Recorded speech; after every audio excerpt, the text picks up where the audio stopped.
సిగరెట్లకి రేట్లు పెంచేసి ప్రభుత్వం, కేంద్ర ప్రభుత్వం ఇంకేముంది సిగరెట్ తాగడం మానేస్తారనుకుంటుంది.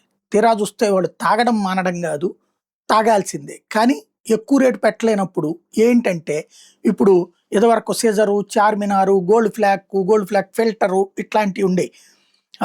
అలా బర్క్లీ ఇట్లాంటివి నా చిన్నప్పుడు బాగా గుర్తనమాట. మొదట్లో మా నాన్నగారు తాగేవాళ్ళు.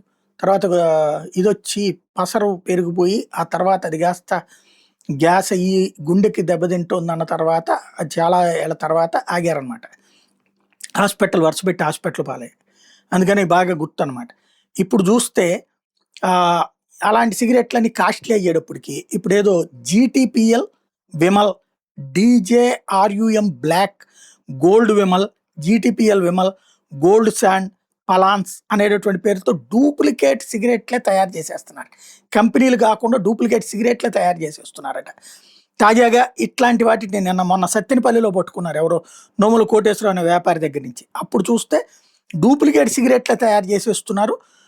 విజిలెన్స్ వాళ్ళు పట్టుకున్నారు, విజిలెన్స్ ఎన్ఫోర్స్మెంట్ వాళ్ళు. టోటల్గా రాష్ట్ర వ్యాప్తంగా ప్రతి బడ్డీ కొట్లో దొరుకుతున్నాయి నకిలీ సిగరెట్లు.